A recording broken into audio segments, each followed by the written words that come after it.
Ça fait 30 ans. Je pense que je vis avec cette colère et cette rage qui est là en moi, liée à mon incarnation terrestre, à le fait d'être dans un corps masculin et de ne pas comprendre comment partager, comment communiquer la, les injonctions qu'il peut y avoir. Et aujourd'hui, c'est en train d'évoluer, c'est en train de changer. Il y a eu des écrits d'Olivia Gazelle sur le fait que le patriarcat est un piège pour les deux sexes. Il y a eu les mots je relisais les mots de Catherine Deneuve, de ne pas tomber dans un puritanisme. Il y a une peur aujourd'hui. Je sens, j'ai jamais senti autant de peur dans notre société que depuis que je suis né autour de la société, de reconnaître aussi quel est mon genre, ma sexualité, comment je me définis. Et c'est génial, soyez libre de définir, mais il y a à la base de tout ça, il y a une peur, la peur de ne pas exister. À la seconde où je suis bien avec moi, j'ai pas besoin que les autres me reconnaissent. Même si là, en gros, je fais l'inverse parce que je suis en train de dire reconnaissez et reconnaissons-nous. Et je suis putain, je suis en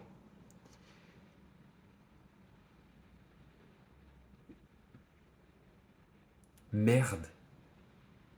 Et merde à tous ceux qui pensent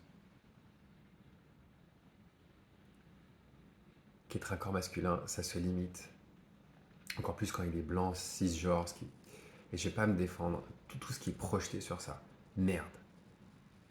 Merde à penser que ce n'est que des privilèges et de la domination.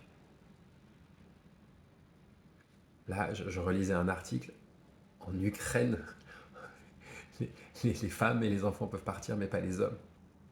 Les hommes sont encore, dans notre société, utilisés comme de la chair à défendre. Et ça, ça me met en larmes, ça me met en colère de croire que c'est naturel que les métiers dangereux soient faits par des hommes. Que donc que les corps masculins. Et c'est là où l'expérience terrestre homme-femme est tellement similaire, mais est tellement différente à différents endroits. Parce que j'entends et je reconnais que le corps féminin est réapproprié par tout le monde, sexué, désiré, envié, regardé. Et que ça peut être désagréable, troublant, insupportable. Et en même temps, la juxtaposée, c'est que les corps masculins ne sont pas regardés, sont envoyés à la guerre, aux tâches dangereuses, dans les mines, et que ces inégalités-là, cette manière de faire, a des conséquences sur le fait que les deux corps vivent des souffrances, vivent des injonctions, que ce terme patriarcal, pour moi, ne correspond pas. On vit dans un monde dominé par une énergie masculine parce qu'il y a de la guerre. Mais nous l'avons co-créé ensemble. Quand j'entends des personnes, genre et femmes, ou des corps à vulve, comme on dit, dire, mais en fait, je me comporte comme ça parce que c'est mon éducation et que j'aimerais changer l'éducation, mais c'est pareil pour les hommes. Nous sommes tous le fruit de cette putain d'éducation, de ce putain de patriarcat. Il n'y a pas de victime, il n'y a pas de bourreau au niveau de la conscience. Il y a des actes. Il y a des personnes à condamner, si on croit au système judiciaire tel qu'il est. Moi, j'ai d'autres appréhensions et j'aimerais fonctionner dans un, mais pour l'instant, je ne sais pas comment faire.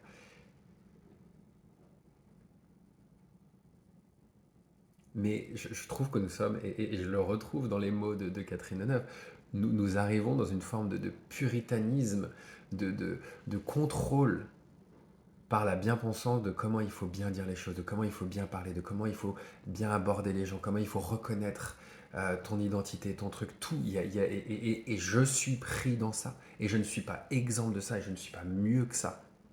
Je joue à ce jeu pourri de la peur de ne pas exister. La peur de... Il y a quelqu'un qui, il y a quelques jours, qui organisait un événement et qui me disait ah ouais, je vais mettre plus de limites, alors que c'est un événement plutôt dans le domaine de la sexualité positive, mais parce qu'il y avait deux femmes qui disaient, deux corps féminins qui disaient ah oui, l'homme était en caleçon et il y a une érection et moi ça me gêne de voir une érection. J'entends, Mais cette peur du sexe de l'homme, cette peur de l'érection que je peux comprendre, on en parlait avec mon pote, juste derrière, c'est intense une érection masculine. Et en même temps, c'est l'expression de mon plaisir, c'est l'expression de mon désir, c'est comme ça que s'exprime euh, une forme de vitalité. Et moi, pour en avoir peur toute ma vie, j'ai des érections qui sont très peu présentes, qui viennent quand je suis très en confiance, qui viennent et qui parfois peuvent partir rapidement. J'ai peur de mon sexe, j'ai peur de mes érections. Et ça m'attriste au bout de 40 ans, alors que je travaille dans la sexualité, que je le comprends, d'avoir encore peur de mes érections, peur que mon sexe puisse blesser, que mon sexe puisse abîmer. Et en même temps, je ne peux pas être responsable de tout. Je peux, et je le fais avec des partenaires, où parfois c'est moi souvent qui arrête quand je sens que ma partenaire me dit oui, alors que c'est pas un vrai oui. Et j'ai pu piquer des colères. Si c'est non, dites non. En fait, que ce soit moi, le nombre de fois où j'ai léché, touché, caressé, embrassé, pénétré avec mes doigts pour faire plaisir et donner du plaisir à l'autre, mais juste pour faire plaisir, alors que j'en avais pas envie, parce qu'il fallait que je sois un mec bien, parce qu'il fallait que je sois un mec moderne, parce qu'il fallait que je me soucie du plaisir de la femme, sinon je restais cet homme archaïque. Mais putain, il y a des fois, j'ai envie d'être vieux jeu, j'ai envie de m'en foutre du plaisir de l'autre et de m'en foutre de mon plaisir, ou alors de juste jouir et de prendre. Et j'ai une amie en ce moment, elle est complètement dans ça. Elle a été tellement dans le plaisir, aujourd'hui elle veut plus rien redonner. Et j'ai peur parce que je suis dans un corps masculin de déplaire, de pas être bien, d'être cancel, de dépendre de votre avis, de ce que vous pensez de moi. Et je suis fatigué d'avoir peur d'être moi. D'avoir peur d'être dans un corps qui fait peur. Que pour moi, il y a cet engrenage qui est là. Il y a cette putain d'engrenage qui a commencé et nous y jouons ensemble. Et ça va être à tous d'arrêter ensemble. Alors, je vais le faire comme ça ce sera moins genré, ce sera moins... L'homme, dans l'inconscient, peut transgresser, tuer, violer, ce qui engendre, suite à ça, à la femme, une peur de l'homme. Mais cette peur, moi je l'ai sentie et je la ressens que je fais peur. Et sauf que souvent, la première manière quand je gère la peur de l'autre, c'est de l'agressivité. C'est avec agressivité. Donc en fait, la peur nourrit mon agressivité qui va nourrir la peur. Et donc on est dans un cycle de peur et d'agressivité. Mais on y joue ensemble. Arrêtons d'avoir peur, arrêtons d'être agressifs. En même temps, il paraît que nous sommes majoritairement égaux, mais que les hommes sont à 10% plus agressifs que les femmes, que ça fait partie du truc, et que si on ramène ça à plusieurs milliards de personnes, ben c'est pour ça qu'il y a plus d'hommes en prison, parce que les hommes auraient, quels que soient les trucs, un tempérament plus agressif.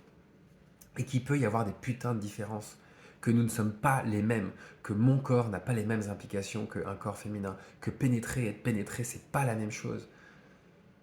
J'en ai marre de vouloir...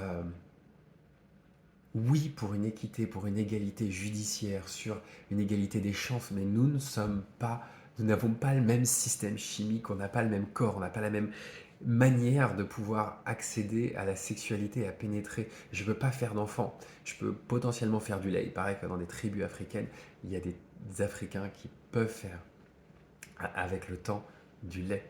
Mais c'est à nous, il n'y a pas de... Et c'est l'endroit, je crois, où je suis plus féministe que toutes les féministes, c'est qu'à la seconde où le bourreau est plus responsable que la victime,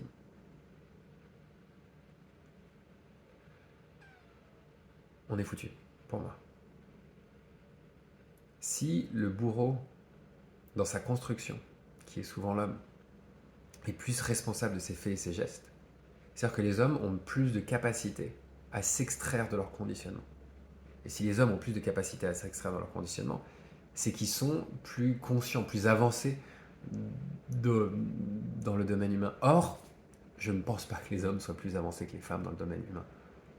Nous sommes co-responsables de jouer à ce jeu de victime-bourreau et d'être tous victimes de ça et tous bourreaux de ça. Et tant que cet endroit-là ne changera pas, pas de rencontre, pas d'égalité. On pourra faire ce qu'on veut, on ira changer la forme, on mettra des couleurs en plus, des trucs génial, mais rien ne changera. Quand j'écoute et j'entends la jeune génération me parler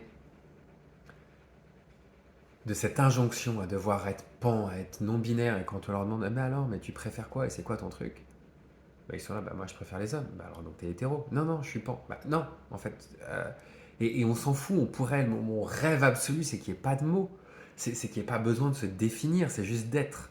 Bon, malheureusement ou heureusement, ça fait partie de notre incarnation terrestre que d'avoir à un moment besoin de se séparer de la source du tout pour devenir une individualité, pour un jour reconnecter à l'amour, à la connexion, à la vie, au partage, à la sexualité, à la célébration, à la spiritualité, à l'ensemble, au tout.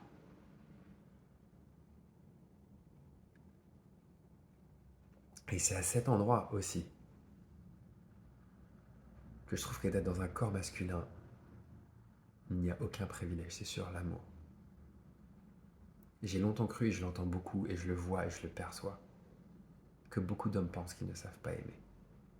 Que les femmes savent aimer parce qu'elles sont mères, parce qu'il y a cet instinct maternel qui n'existe pas. En tout cas, c'est ce que disent beaucoup de gens, qu'il n'y a pas d'instinct maternel. Il y a beaucoup de femmes qui font des dépressions après, ça ne vient pas naturellement. Pour des hommes, ça devient naturellement. Il n'y a pas cet instinct maternel. Et que c'est un trade que nous faisons petit, pourri pour les garçons, pourri pour les femmes. Mais le trade dans un corps masculin, c'est et pas d'émotion. Et si tu n'as pas d'émotion, tu n'as pas d'être intérieur. Et si tu n'as pas d'être intérieur, tu ne peux pas te connecter à ton âme, à la source. C'est là où il y a l'amour, c'est là où il y a la vie, c'est là où il y a l'au-delà, c'est là où tu te mets au service de la vie. Et si on fait ce sort de pacte avec le diable de renoncer à mon âme, c'est ce que font tous les hommes, quasiment, de renoncer à leur âme. Et bien qu'est-ce qu'on dit souvent dans les films, dans les contes, on demande en échange. Et c'est pas juste un conte, c'est notre réalité quotidienne de milliers, de milliards d'hommes de renoncer à leur âme, à leur intériorité, à leurs émotions. Le minimum, si j'ai plus de monde interne et que je suis plus qu'une coquille vide qui va chercher à l'extérieur de quoi le nourrir, c'est lui donner du sexe, de l'argent et du pouvoir. C'est le trade. Je vends mon âme contre du sexe, de l'argent et du pouvoir. Je pense qu'à un endroit, les femmes aussi, il y a un trade entre sexe, argent et pouvoir. Et qu'on ne le fait pas de la même façon. Et si on pouvait venir, comme le dirait quelqu'un que Grégory Pouy qu'on interviewait dans un podcast, et je suis 100%, nous sommes tous le fruit du patriarcat. Nous sommes tous biaisés. Que tu peux être juif et avoir des pensées antisémites parce que tu as grandi. Tu peux être noir comme Grégory et avoir des moments racistes. Et c'était un podcast que j'écoutais. Tu peux être noir, flic, et à quand même avoir plus d'appréhension parce que c'est un corps noir.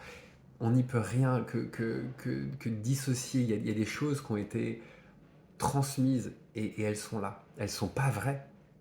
Et en même temps, elles sont là. Et en même temps, elles sont une part de nous. Vouloir effacer tout le masculin, le féminin, très bien. Et en même temps, c'est une part de nous. Et c'est vers là que j'ai envie d'aller. C'est vers toute cette beauté, cette complexité, cette ambivalence humaine. Il n'y a pas une réponse. Mais aujourd'hui, et ce qui me casse les couilles, c'est que j'ai l'impression qu'il n'y a qu'un son de cloche sur les hommes. Ça se limite aux, entre guillemets, dominants, privilégiés, destructeurs. Cool, génial. Si, alors que ça vient d'un mouvement qui souhaite casser les injonctions, qui souhaite amener de la liberté, plus vous martellerez cette phrase et plus vous enfermerez ces corps dans ça. Et la réaction qu'il y aura, ce sera une émancipation, soit, comme vous pouvez le constater, chez des nouveaux mouvements blancs, masculinistes, extrémistes, qui disent allez vous faire foutre. Et je vous le montre parce que je le ressens parfois. Et j'ai envie parfois d'être comme eux, de revenir, d'être archaïque, d'être agressif. Et d'aller dire tous vous faire baiser. Et je vous emmerde tous, toutes. Et vous me cassez les couilles. Et l'autre part de moi qui fait putain, mais j'ai envie de rencontre, j'ai envie d'amour, j'ai envie qu'on se retrouve. Mais je sais pas comment faire. Enfin, si, je sais comment faire. Mais j'ai jamais osé le dire. J'ai jamais osé prendre la parole. J'ai jamais osé poser ce putain de voix publiquement. Et j'ai envie de prendre le risque d'être détesté, et surtout d'être aimé. Parce que j'ai envie de partager l'amour universel. J'ai envie de partager la vie. J'ai envie qu'on s'aime. J'ai envie que nous nous aimions, que nous nous rencontrions. J'ai envie que nos souffrances nous fassent nous rencontrer. J'ai envie que nos différences nous donnent envie de dire ah, putain, mais ça fonctionne comment? Et pour reprendre des petits exemples, mais Maya Mazuré, qui parle beaucoup de féministes, un jour pose des questions à des hommes et à la fin fait mais en fait, un homme, quand on lui pose des questions, c'est pas du tout ce qu'on imaginait. Et il y a tout un monde où on commence à se créer des réalités qui ne sont pas des réalités. Par exemple, le mot privilège. Le privilège aujourd'hui est employé comme un fait, une réalité. Or, le privilège est un jugement de valeur sur un fait. Les hommes blancs, euh, voilà, il y a plus d'hommes blancs qui sont patrons, il y a plus d'hommes blancs qui gagnent de l'argent, il y a plus d'hommes blancs hétéros qui font ci, il y a plus d'hommes blancs. Ok, très bien, ça c'est un fait. Est-ce que c'est un privilège? À certains égards, oui. Mais si tu regardes l'ensemble de la globalité, et je vais reprendre mon ami Louis C.K. qui un jour disait avec beaucoup d'humour, qui sentait que pour lui le mouvement féministe était ah, je vais faire comme les hommes et je vais prendre ça, ça. Non, ça je laisse, ça je laisse, ça je laisse. Mais il n'y a pas, quand je suis dans mon corps d'homme, je peux pas, je choisis pas. Enfin, aujourd'hui, je peux choisir ce que je garde et ce que je laisse. Mais quand je grandis, que ma personnalité me grandit et que j'ai l'impression qu'on m'assigne à, à être dominant, à être violent, et que j'étais terrorisé à l'idée de devenir un homme adulte, j'ai grandi dans un monde blanc, privilégié. Parmi les plus privilégiés, je pense, de France. Je pense que je fais partie du 0,01%. Et j'ai vu ces hommes. Je peux vous dire, il n'y a aucun privilège, il n'y a aucune envie. Et même s'il y a cette part de moi qui a envie d'avoir du pouvoir, parce que je l'ai, j'ai encore cette dualité de putain, mais ça a l'air kiffant. Mais quand je les vois, quand je me connectais à eux, il n'y avait rien à l'intérieur. Il y avait de la tristesse, il y avait de l'envie de dominer. Mais pour moi, c'est pas des valeurs waouh, génial. Ah ouais, c'est génial d'être dans un corps qui a envie de dominer, qui est capable d'être plus violent, plus agressif, de plus mourir, d'aller plus en prison, d'avoir plus de comportements addictifs violents. Génial, privilège de ouf, incroyable. C'est ni mieux ni moins bien d'être un homme, c'est juste différent. Et continuer à se comparer, et c'est sûrement peut-être ce que j'ai fait au cours de cette vidéo, parce que je suis mieux que personne. J'ai juste peut-être plus conscience de choses. Je suis peut-être connecté à certains trucs qu'on appelle parfois l'inconscient collectif, enfin que j'appelle l'inconscient collectif masculin. Et j'ai envie que ça bouge, j'ai envie que ça avance, j'ai envie qu'on s'aime, j'ai envie de m'aimer, et j'ai envie de m'aimer dans ce corps d'homme. J'ai envie de ne plus avoir peur de mes érections, j'ai envie d'aimer mes érections, j'ai envie qu'elles soient aimées, j'ai envie qu'elles soient appréciées, j'ai envie que mon désir, et quand je propose mon désir, ce soit juste vu comme un cadeau auquel on dit oui, auquel on dit non. Et que ça s'arrête là. Et j'ai sûrement oublié plein de choses, j'ai sûrement dit plein de trucs juste pas justes. Et comme dirait quelqu'un que j'aime, en tout cas que j'apprends à aimer, et que je te remercie de me challenger tous les jours, je pose ça là. À bientôt.